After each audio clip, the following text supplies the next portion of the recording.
Iran যুক্তরাষ্ট্র যুদ্ধবিরতির পরও রাজধানীর ফিলিং স্টেশনে লম্বা লাইন মোটরসাইকেল ও প্রাইভেট কার চালকদের। তেল না থাকায় বন্ধ রয়েছে কয়েকটি ফিলিং স্টেশন। আসাদগেট ফিলিং স্টেশনে আছেন আমাদের সহকর্মী তৌফিক হাসান তুহাদ। আমরা এখন সরাসরি যুক্ত হচ্ছি তার সাথে।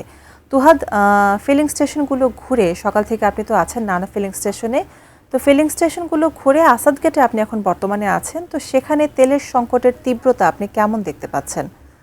যারা আছেন এখানে তেল সংগ্রহ করার জন্য সাধারণ মানুষ, তারা কি বলছেন? যুক্তরাষ্ট্রের যুদ্ধ শুরু হওয়ার পর থেকে হরমুজ প্রণালী বন্ধ করে দেয় ইরান। তার পরবর্তীতে পুরো বিশ্বে জ্বালানি সংকট দেখা দিয়েছে, তার প্রভাব ঠিক বাংলাদেশেও পড়েছে এবং যুদ্ধবিরতি তারা ঘোষণা করেছে, কিন্তু যুদ্ধবিরতি ঘোষণা করার পরেও দীর্ঘ লাইন দেখা যাচ্ছে ফিলিং স্টেশনে। আমি এই মুহূর্তে রয়েছি রাজধানীর আসাদগেট ফিলিং স্টেশনে। এখানে দেখতে পাচ্ছেন যে দীর্ঘ লম্বা লাইন নিয়ে দাঁড়িয়ে আছে মোটরসাইকেল চালক ও প্রাইভেট কার চালকরা।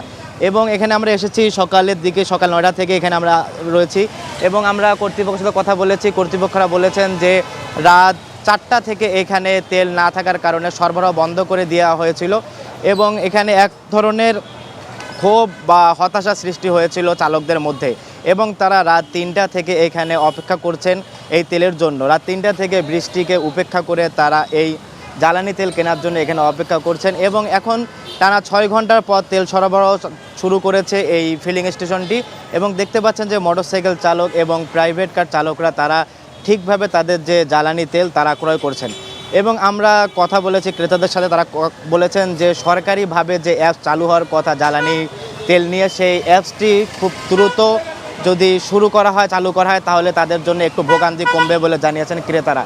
এবং ফিলিং স্টেশন কর্তৃপক্ষরা আমাদের জানিয়েছেন যে সর্বোচ্চ মোটরসাইকেল চালকদের তেল দেওয়া হচ্ছে সর্বোচ্চ 500 টাকার এবং যে প্রাইভেট কার, সেই প্রাইভেট কারদের দেওয়া হচ্ছে 2000 টাকা সর্বোচ্চ। এবং অন্য যে দামি কারগুলো রয়েছে প্যারাডো এবং পাজেরো, সেই কারগুলোকে দেওয়া হচ্ছে 3000 টাকার তেল।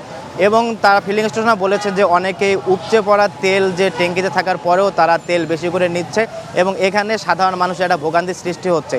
অবৈধ বা অসাধুভাবে তেল সরবরাহ বা মজুত করতে না রাখার জন্য সরকার বারবার ঘোষণা করেছে এবং এখানে যে তেলের দাম না বাড়ানোর জন্য ক্রেতারা সরকারকে ধন্যবাদ জ্ঞাপন করেছে।